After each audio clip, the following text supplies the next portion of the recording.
food, and you're hitting on a few key topics. I think there really is a science behind it. I mean, there's a science behind wine, there's a science behind food, there's now the science behind pairing the two together. And it's actually, you're correct, it's actually a pretty simple science. And I could give you like 3 or 4 guidelines that really kind of simplify that science. Essentially, one of the factors is when we do have sweetness in food, it's best to have sweetness in the wine. And that might be just an off-dry wine. That could be a Spatlese or Riesling. That could be an Alsatian Gewürztraminer. That could be a Vouvray demi-sec. So sweetness in food, sweetness in wine. Right. Perfect.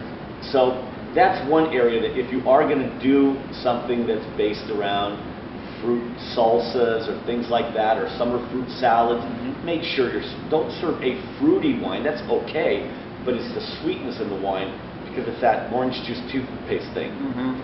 So sweetness, basically I say sweetness in food is not wine friendly. So try to avoid it.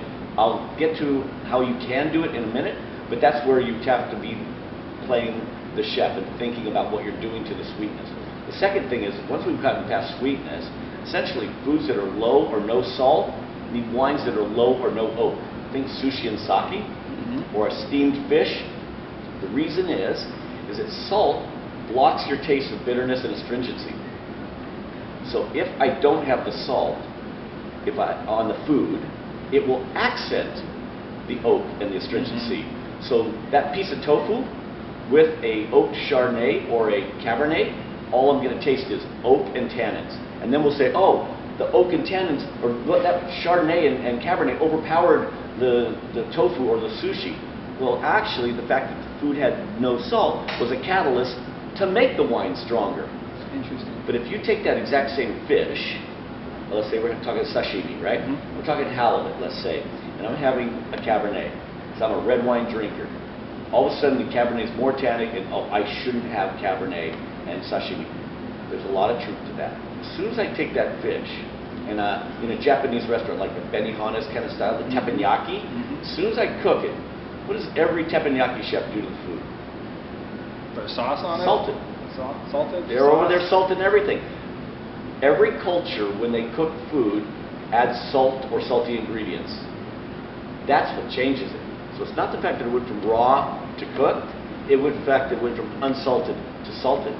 So the reason we like a big juicy steak with our Cabernet is not because meat and steak, it's because the salt on the steak is great with the Cabernet. And I just happen to like steak and I happen to like Cabernet. Right. My sister loves Chardonnay and she loves steak. Once the steak is salted, the Chardonnay is delicious. So the idea of these very specific pairings are a must is a total misnomer. You can do what you want to do, but what I often say is there's no perfect pairings for everybody. Because if that were the case, one of the most classic regional pairings is goat cheese and Sauvignon Blanc. It's done in the Napa Valley, it's done in Bordeaux. Very classic. I told someone who doesn't like goat cheese that goat cheese and Sauvignon Blanc is a perfect pairing. You don't like goat cheese, right? And so it can't be perfect, because perfect means it's perfect. Yeah. But the other example I give is if I took a salt, when you buy those rotisserie chickens at a grocery store, they're salt brine. Yeah. And rotisserie, and I usually buy one a week because there's that one day a week you don't want to cook. Of course. And I love them.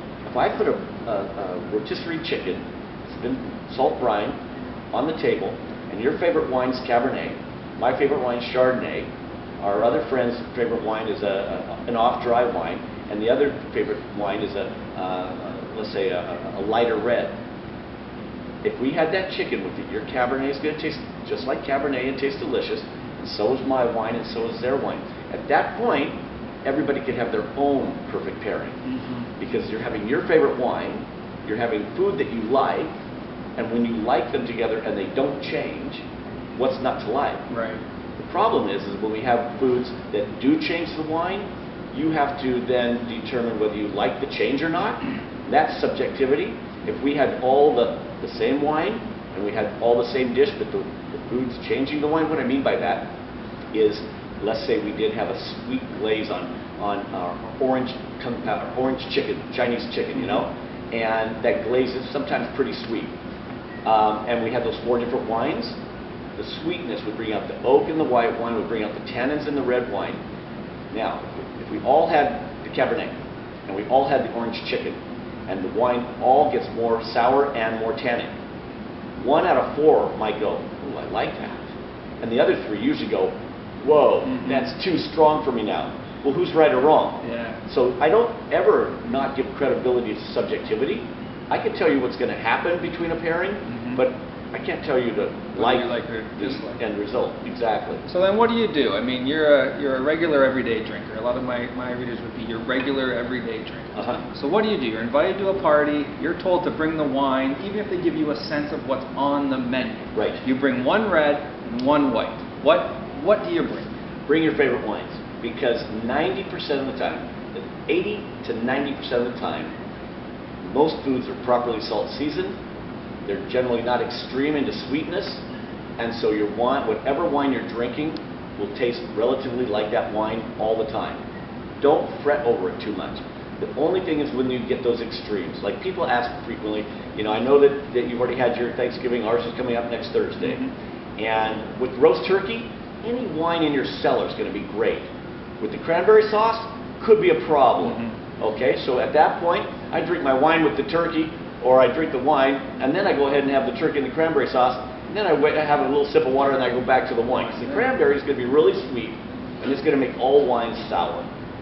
The sweet potatoes, same kind of thing, but the stuffing, the string beans, the mashed potatoes, the turkey, pull out your best wine that you have, or pull out your cheapest wine. It'll be the same. They'll both be what they are, So it's only that point when, if I'm doing the cranberry sauce, and if someone's doing the little marshmallows on the candied yams, sweet and stuff, then I'd probably look, what I say earlier, I'd probably look for trying to do an off-dry wine. It could be like a Beringer Moscato or a White Zinfandel. It could be an exotic wine like a German Spätlese Riesling or something like that. They can be very expensive off-dry wines.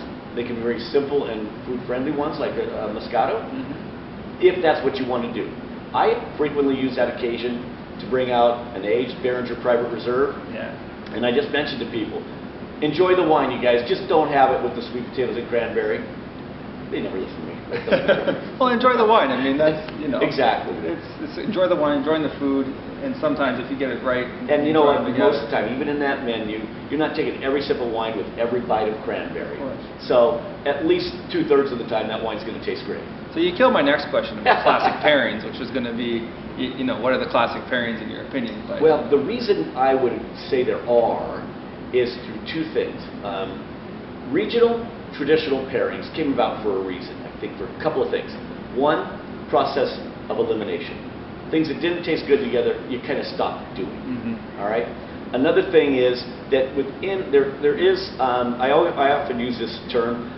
Just because things grow together doesn't mean they go together, but there is some form of resemblance to your climate. Tropical climates have a lot more fruit in their foods, and they serve a lot more watermelon juice and mango-based drinks. Wine-producing regions tend to have a moderate type of climate, and the foods, whether they're Mediterranean or even up into Germanic. When you think about, I often give an analogy where in wine-producing regions, a majority of the food is not sweet and is based frequently around acidic foods. Like in Germany, you'll have sauerbraten, sauerkraut. On every table in Germany, they have mustard, which is vinegar-based. So when you have acid-based wines, acid-based foods are pretty much normal. You go to Burgundy, you have beef bourguignon, coq au vin. When you cook in wine, water and alcohol evaporates out, you're left with acidity. And then you serve it with wine, it's complementary because they're both acid-based, along with properly salted. You go up to Chablis area, there's a small town called Dijon. They make a mustard called Dijonnaise, or Dijon. It's vinegar-based. The wines of Dijon are very high acid. High acid foods complement high acid wines. When you get to areas that we often hear things that, this is one that supports another one of what I believe is that we don't pair to a varietal, pair to a wine style.